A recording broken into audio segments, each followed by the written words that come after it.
This is Brian Mayer, host of Hot Sauce Weekly, and you are listening to BCRN, all barbecue and grilling all the time. From my heart and from my hand, why don't people understand my intention?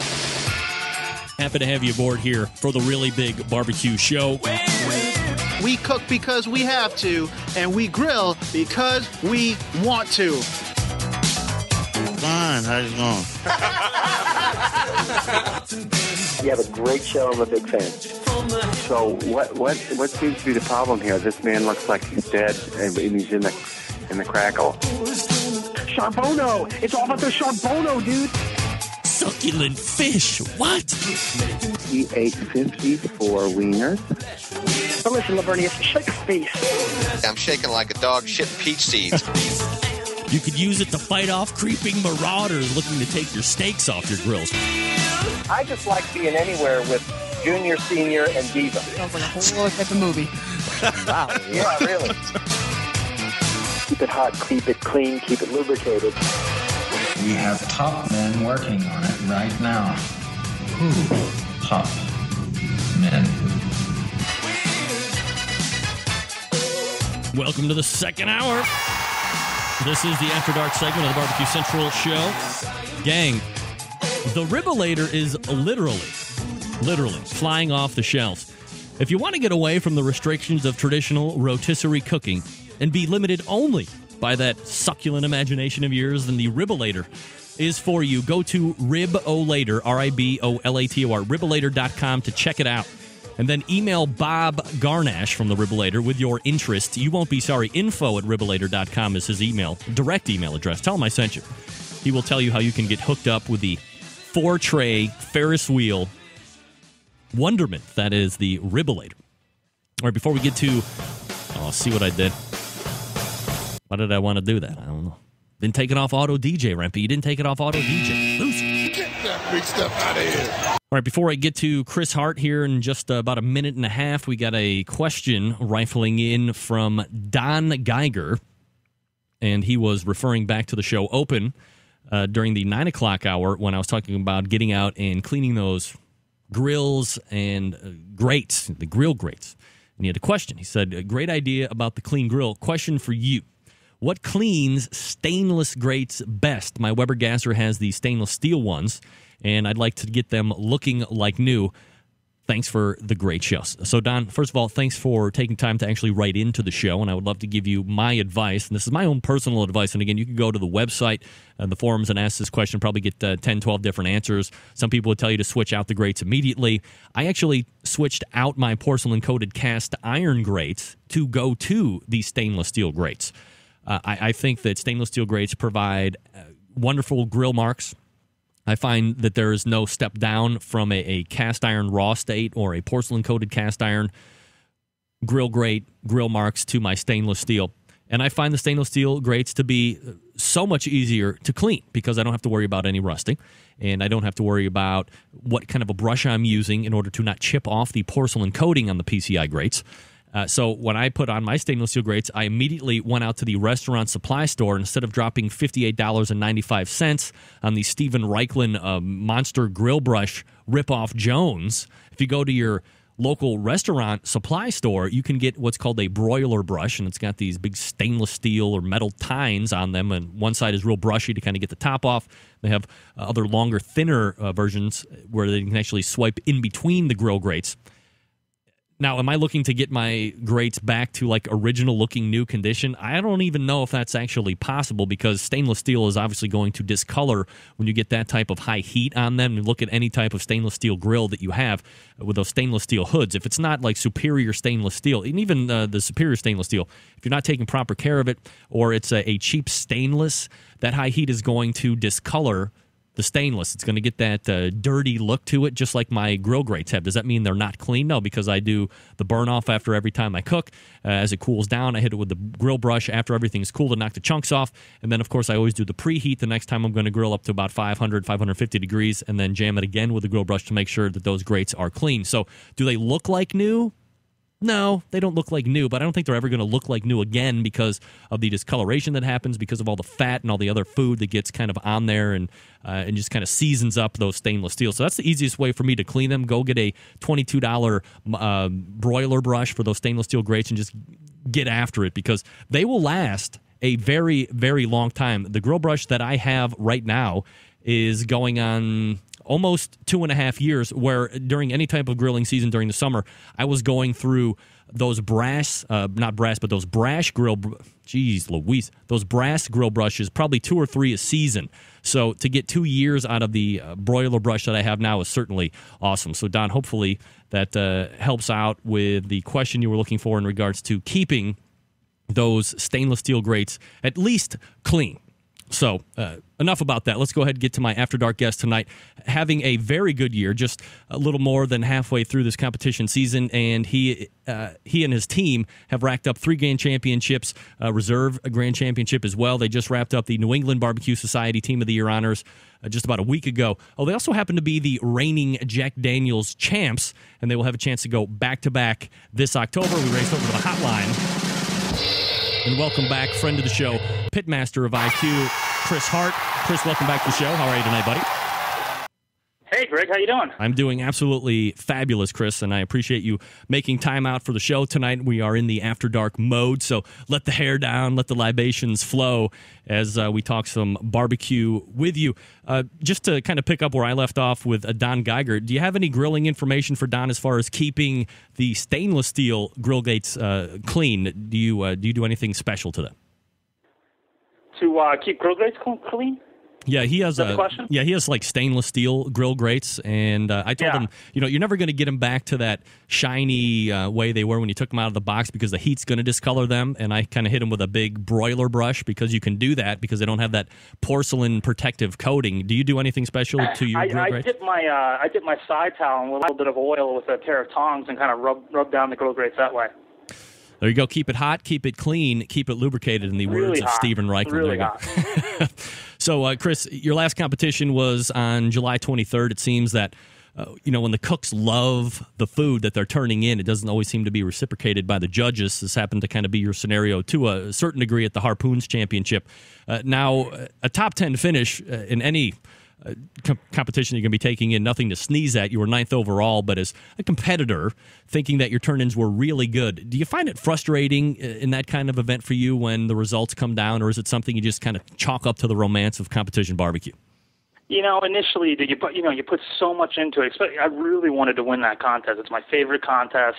Harpoon, one of my favorite contests. Harpoon sponsors us, and we won it back, I think, last in 2005. So it's been about last 5 years we haven't taken it, and really wanted to win it. Really put a lot of effort into it. Kind of held back on the late night partying the night before. Got a good night's sleep, and loved the food. And as soon as everyone was raving about the food, I should have known it was a death knell and it wasn't going to happen.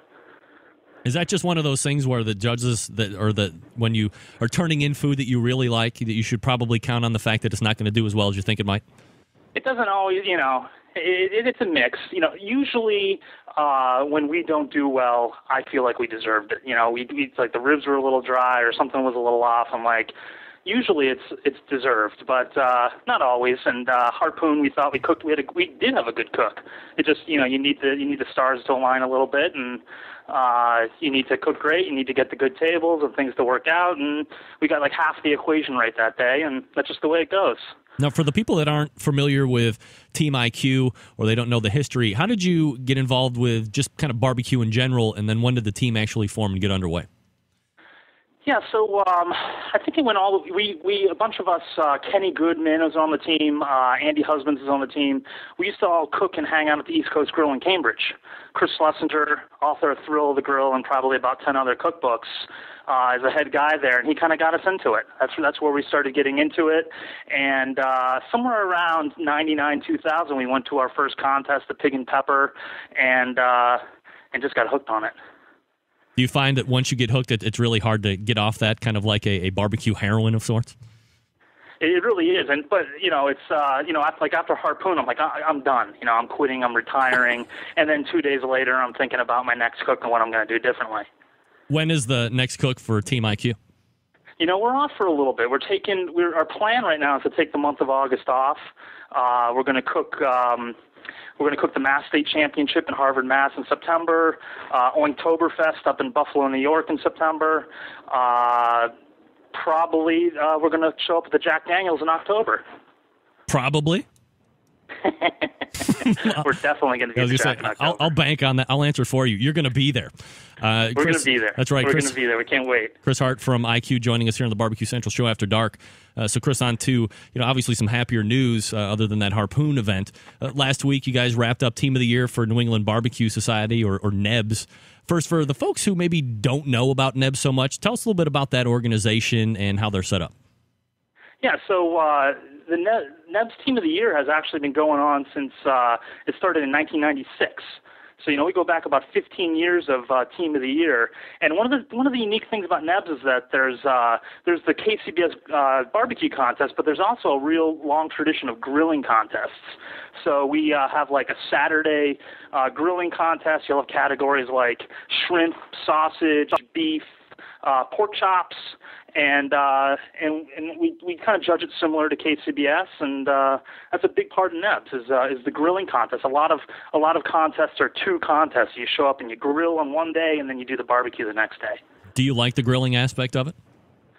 I do. It's a lot. It's a lot of fun. It adds another element to it. We go out in the middle of winter and do. We have the snowshoe challenge, which probably goes back to the mid '90s. We cook that in February. Usually, you got to put your meats in a cooler to keep them from freezing. And it's fun to be able to show up on a Saturday morning and kind of cook a contest and not have the whole investment of a weekend that usually KCBS type contests entail. One of the questions that I saw when I was trolling through some of the barbecue forums, letting people know you're going to be on tonight, I found on the Barbecue Brethren forum, and it said, how can you wrap up a Team of the Year honor halfway through the calendar year? How does that exactly work? Yeah, so what was going on with in NEBS for a while was it would end, in kind of like how KCBS does it in October or whatever, after there's no more contests in the calendar year, and it was somewhat of just really the teams that won you just got kind of the trophy mailed to you, sent to you in the mail. It kind of was a letdown. And we really wanted to award the teams that won the Team of the Year trophy at the premier event of NEBS, which is Harpoon. So we changed the calendar so that the first score starts after Harpoon. So I think there was an event up in Brockport, New York this weekend. There's the main contest this coming weekend. Those are all for the next coming Team of the Year calendar.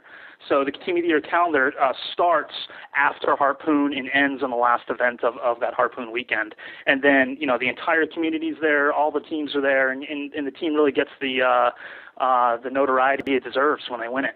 So it's almost like a fiscal year calendar versus a calendar year calendar. In the NEBS world, kind of the year revolves around Harpoon. That's kind of the big event.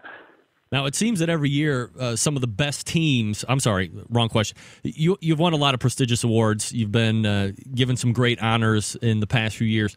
How does winning Team of the Year in NEBS stack up to some of these other achievements that you've had as a team? It's been fun to break out and win a couple national awards. The Team of the Year is kind of... It's really going against the guys that you're competing against every weekend. And, I don't necessarily know all the guys on the national tour. I know some of them, but to beat a guy like Steve Farron, for instance, is definitely a motivation for me. And it's fun it ranks right up there. It definitely does. One part of it is that we won the Team of the Year a few times back in earlier in the 90s, and then Steve's team, I Smell Smoke, has absolutely dominated it for like the last 4 years. They won it the last 4 years in a row. Steve won it, and I was trying to beat him and couldn't. And this year pulled it off. So it's definitely feels good to win it. Chris Hart from I-Que joining us. The website, by the way, is the letter I, Q, Q-U-E, barbecue, B-A-R-B-E-C-U-E, IQbarbecue.com. Chris, it seems that every year some of the best teams in the country are actually kind of coming out of that New England area now. How good is the talent up there as someone who probably has more of an insight to that than most folks? I think it's, I think it's one of the top top regions in the country. You see a lot of teams go, at the Jack Daniels this past year, we won it. And a New England NEBS team, Mr. Bobo's Traveling All-Stars, won brisket. Lakeside Smokers from this region came in 7th overall. We were all stacked up. The NEBS teams were all stacked up in the top 10. So there's some real high-end. And then Steve, of course, came in 3rd overall in KCBS. There's a lot of tough teams up here.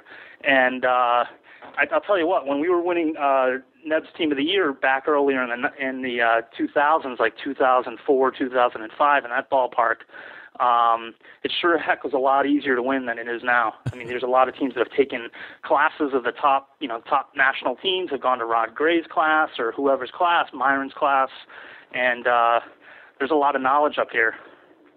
Have you thought about, in the team, have you guys discussed potentially expanding out into some of the other barbecue country to take part in some other competitions, or is it just kind of cost prohibitive at this point, considering where you were at in this portion of the country versus where the majority of the events are taking place over the course of the year? I'd love to break out a little bit more. One of my goals this year was to try to do a bunch of times we've done the Royal and we've done the Jack, so we kind of come out of our region to do those two events, kind of like the big year-end type events. This year I was hoping to get out and cook kind of big quote-unquote regular season events, and we got down to Little Rock this year.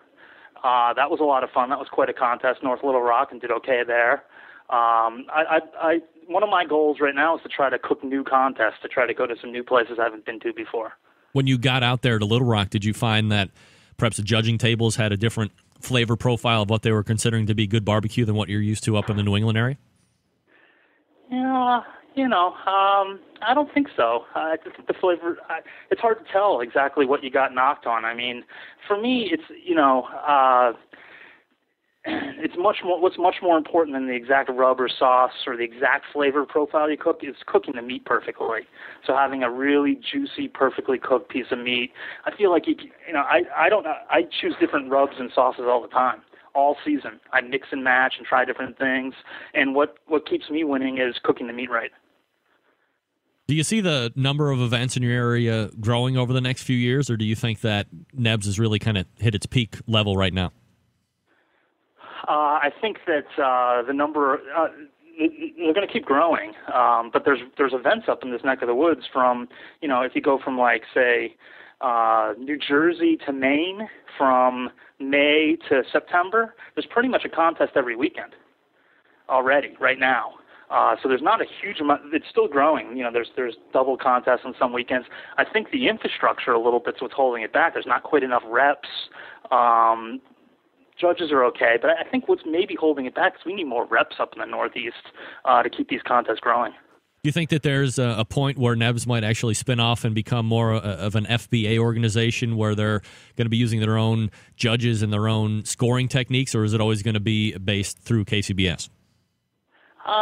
There's definitely some folks up here that I think are probably interested in that. Personally, I like the KCBS representation. I like it kind of being the same system throughout the country that we're all judged by, whether you're cooking in Kansas City or the Northwest or the Northeast.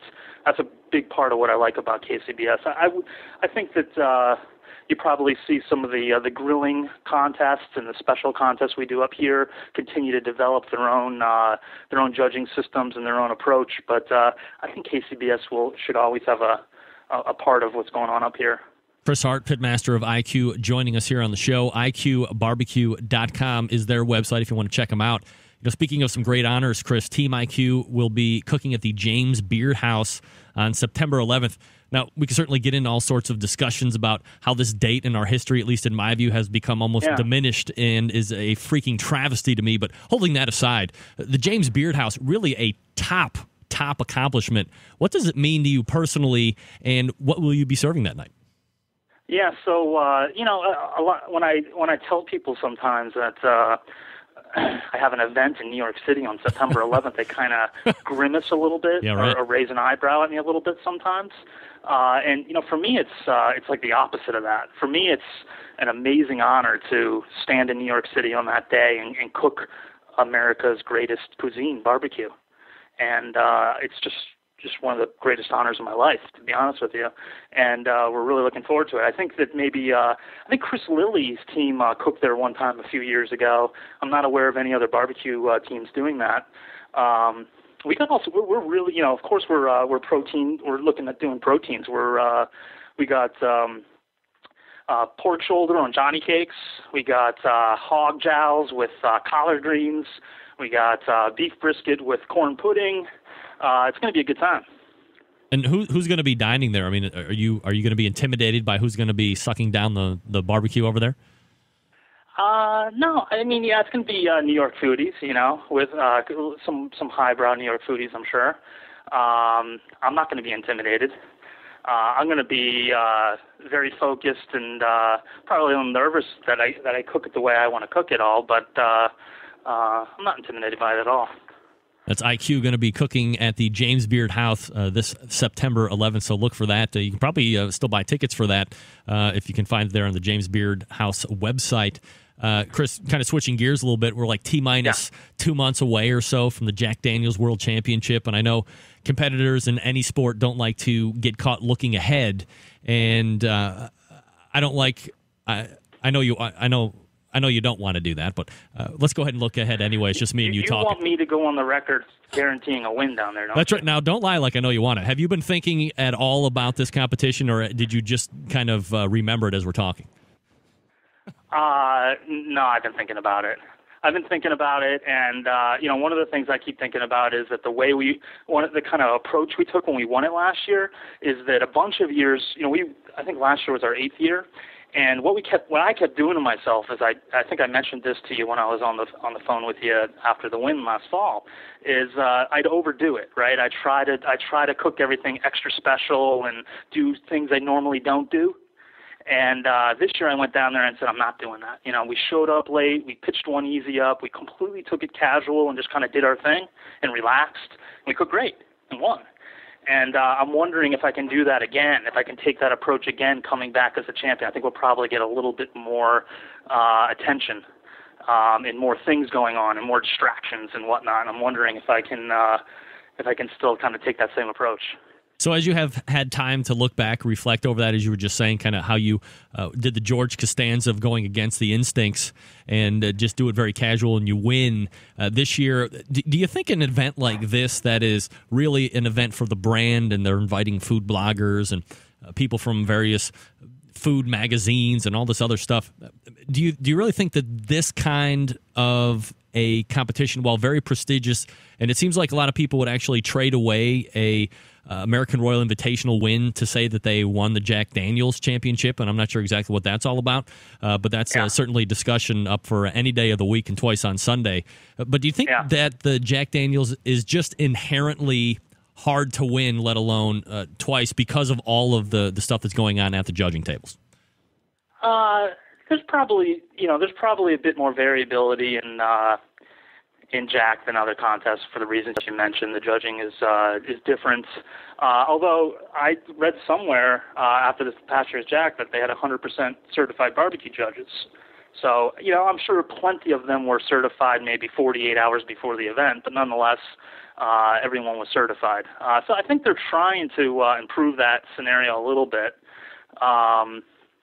There is certainly, even more so at the Jack, you need to cook incredibly well and you need to have good tables.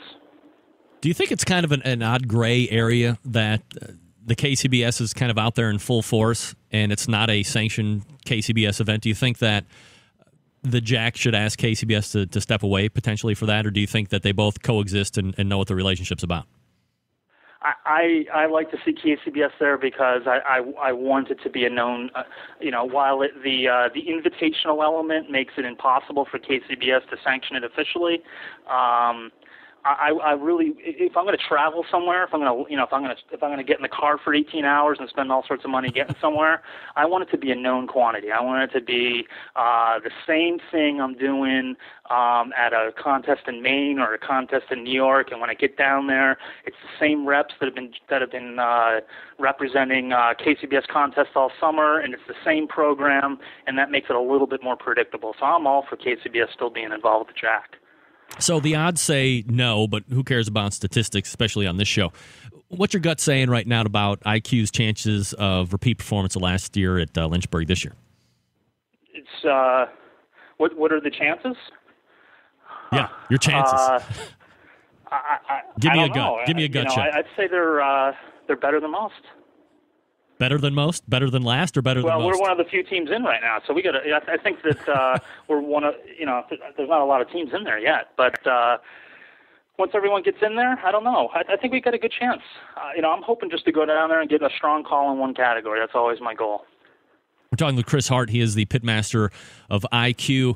I talked with John Patty a little bit earlier in the show in the 9 o'clock hour. Yeah. Wanted to get your take on this question, Chris. There's been a lot of barbecue classes that have shown up here, especially in the last 3 years or so. Everyone looking to see what's winning, looking to shorten up that learning curve and see how the best of the best are doing it. And they're certainly paying a price for that information. So here's my question. Yeah. With a number of the new and seasoned teams taking these classes, do you feel that there's a homogenization of sorts as it relates to these flavor profiles on the circuit right now? And if so, is that kind of a slippery slope in the competition barbecue segment? And by that, I mean kind of that lack of flavor profile evolution.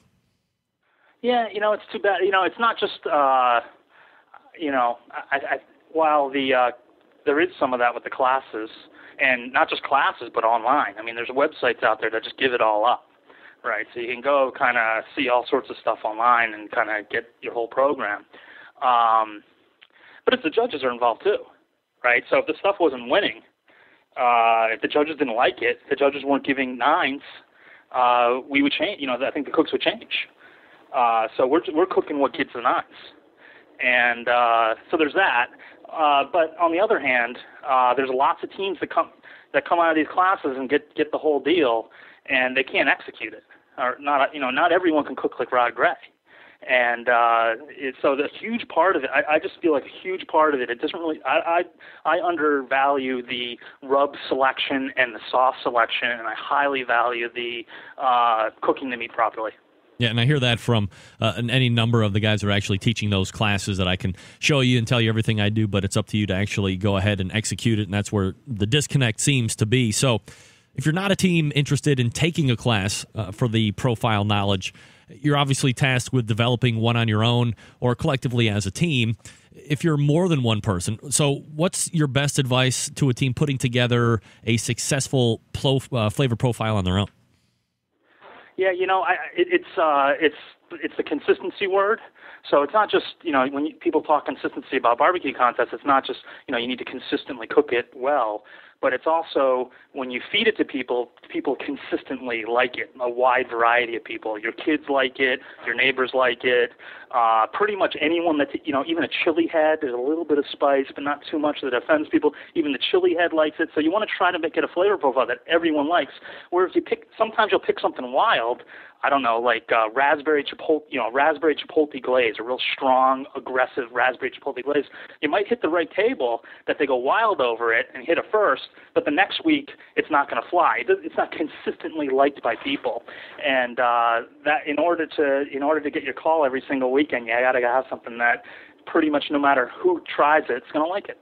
And I wonder where you fall out on this question, Chris, because I've asked a number of the pitmasters as I've had them on here over the course of the 2 years. You hear them say, I wouldn't eat my own competition barbecue because that's not what I like. So it seems they're cooking something completely different in their backyard, and then when we turn around to go and try and win that money, they're cooking completely the opposite or something completely different than what they would like. Are you cooking your competition barbecue the way you would want to eat it, or are you cooking for the table? I would ask some of those cooks that say that. I think probably the main reason they don't like it is because they cook it every damn weekend and they're sick of it. And if they cooked it once a year, they probably would like it a lot more. I cook pretty close at home when I cook for a crowd or I cook for myself. Pretty close to competition barbecue. I back off on the sweet a little bit, maybe kick up the heat, back off on the sauce a little bit.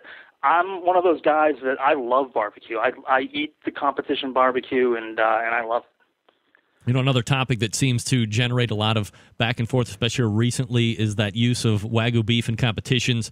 I had Jim Minion on, of course, during the first hour talking about that as well.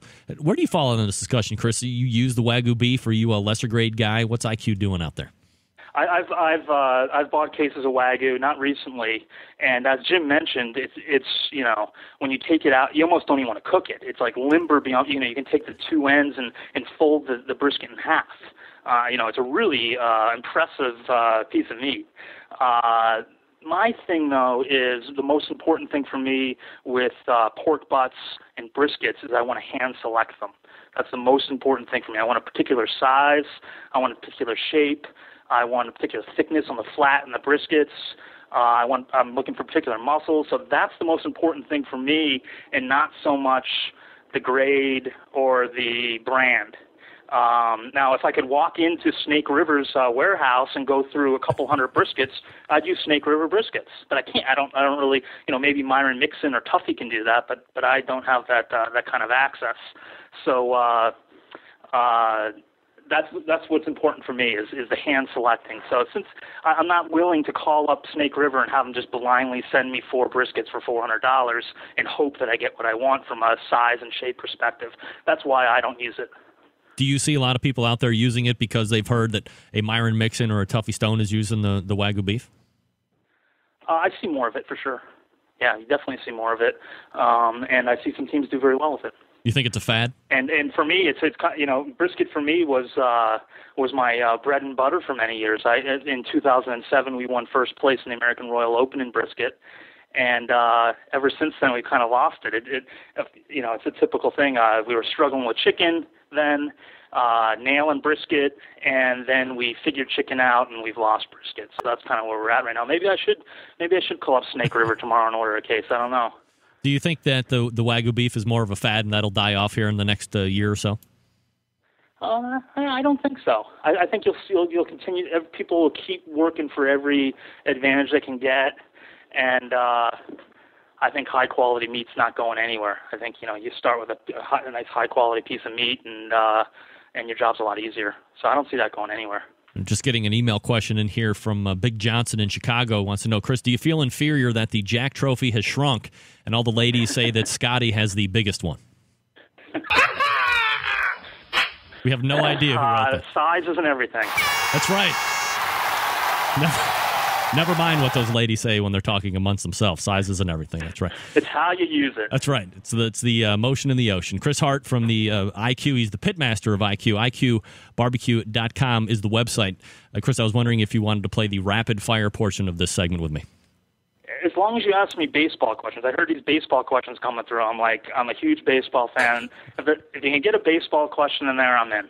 It was only one baseball question, and I couldn't believe you didn't know. Well, that's all right. All right. Well, so, whatever you got. Here we go. Fire away. Rapid fire question. Fire away. Do you inject briskets and pork butts? Yes.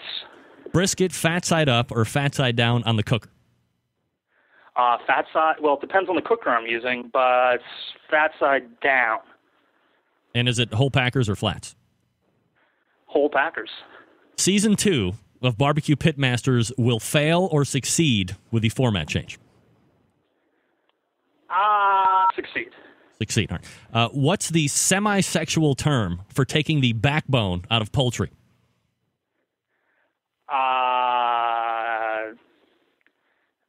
Damn, I don't know. Taking the backbone out of poultry. Semi-sexual. I don't know. You got me. I don't feel surprised. Get that big stuff out of here. It's spatchcock. Oh, I knew that. I knew it. You guys are just playing with me today. All right, to make up for it, here's the baseball question that I asked John Patty that he couldn't answer. Name the Hall of Fame broadcaster who is, dead, that used to call every game for the Chicago Cubs. And would sing "Take Me Out to the Ball Game." And would sing "Take Me Out to the Ball." Harry Carey. That's right. Hey, Chris, Harry Carey. You get to win a prize. What do you want tonight, Chris? We have some wild game rub from barbecuehooks.com. We have wine-infused Oakwood products from Greenleaf Barbecue. We have a frog mat, which is kind of for those delicate pieces. You put that over your grill grate. Doesn't stick. And then we also have some Cosmos Q injections or soak. Would you like any of that? I can hook you up. Sure. I'll try the game rub. The game rub. All right. I will send you kind of the selection off air, and then you can tell me which one you want. And Marsha Fox over there at Easy Hook will get you, no pun intended, will get you hooked up with that. Sweet. All right, this is Chris Hart, the Pitmaster of I-Que, and he's going to be headed back down to the Jack Daniels here in late October to look for a back-to-back win. Chris, always appreciate the time and the insight and the candor here about everything related to barbecue, and look for you again soon. Thanks a lot, man. All right, take care. There he is. Talk to you soon. Chris Hart, I-Que, and again, that website, in case you didn't understand what I was saying out there, it's the letter I, and then Q, the word Q-U-E, I-Que, and then barbecue, B-A-R-B-E-C-U-E. IQbarbecue.com is their website. And that was some great conversation. Love that. Love the honesty. I think there's some really great barbecue teams that are up there in the New England portion of the country. New York has started its own little yearly event that is still going on, I believe, or it might be very soon to wrap up here. The Empire State Barbecue Championship, which I-Que was in the running there. I think they were leading at one point there earlier in the year. So they wrap up 2010 New England BBQ Society Team of the Year honors. And again, they will be headed back down to Lynchburg, Tennessee this year to defend their title as world champions in barbecue. That's Chris Hart. All right. Thanks for tuning in tonight. Hopefully you enjoyed Chris Hart. IQbarbecue.com, again, is their website. Also, thanks to my first hour guests, John Patty, JP Custom Smoke, Jim Minion talking some Wagyu beef. Two Loose Screws BBQ.com is Jim's website. By the way, John Patty's website, jpcustomsmoke.com. Check them out. Let me tell you what's on tap here for next week. Confirmed next week, we are going to give another run at Robert McGee from Munchin' Hogs at the Hilton, one of the top competition teams out there right now. The smoking guitar player himself, Fred Bernardo, is going to be joining us as well. So stay tuned for next Tuesday. No After Dark segment right now. Well, no guest. There'll be an After Dark segment come hell or high water, but just none slated right now, so look for that. Until next Tuesday at 9 p.m. Eastern Standard Time, this is your program host and proud U.S. American. Oh, wait a second. Get that big stuff out of here. I still have some prizes to give away. Why don't you people calling in and tell me what the hell is going on? 877-448-0433. 877-448-0433 for your chance to win whatever's left in the prize closet. Let me go. Where does that paper at? Here we go. All right, we have a barbecue hook. That wild game rub is out. That's out. And then the oak wood greenleaf BBQ is out. So what does that leave us with? Leaves us with a frog mat. Leaves us with the Cosmos Q. And it leaves us with El Capitan Santa Maria style seasoning from SB Spice Company. I love that stuff, man. I just use it again tonight on my burgers, man, 'cause it's awesome. Barbecue Central Radio Show, name and where you're calling from. Brian from Virginia. What's up, Brian? How are you? I'm doing well, thanks. All right, so we have some items here in the prize closet that we're looking to give away to some succulent Centralites. We have a frog mat. We have some Cosmos Q, your choice of either the pork or the beef injection, but he's also got two soaks to choose from, a chicken soak and a very new pork soak, or we have some El Capitan's Santa Maria-style seasoning, which I personally love. What would you like? I would like some Cosmos chicken soak, please. Cosmos chicken soak. All right, Brian, so here's all you need to do is email me your shipping info, winner@thebbqcentralshow.com, and I will forward that on to Darian, and you will be very happy with that Cosmos chicken soak, believe me. Hey, thank you very much. All right, thanks for calling in tonight, Brian. Cosmos Q is out. That's Brian. All right. And we have Wild Game Rub going to Chris Hart. And we have Oakwood stuff going. Was that Don, I believe? That was Don. There we go. Now we have a frog mat, and we have El Capitan's Santa Maria style spice rub. That stuff is great. I use it on, as I said, hamburgers tonight for dinner. Also, I had a side of grilled fingerling potatoes, baby. Yeah! What's better than grilled fingerling potatoes? Nothing is better than grilled fingerling potatoes with some extra butter, sour cream, and cheese with a dabble of barbecue sauce. That's right. It was fabulous, with especially some of that El Capitan seasoning dumped on there prior to going on the grill. So it kind of gave a little bit of olive oil on those fingerling potatoes, just so they were a little bit more adherent to that El Capitan's Santa Maria-style seasoning. And they cooked them in the Bubba Keg at about 450 degrees for around about 10 or 12 minutes, I guess. I just kept poking them there with a fork. And soon enough, they were tender.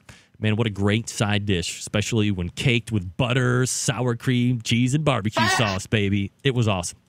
All right, 877-448-0433, 877-448-0433. No need to answer any questions.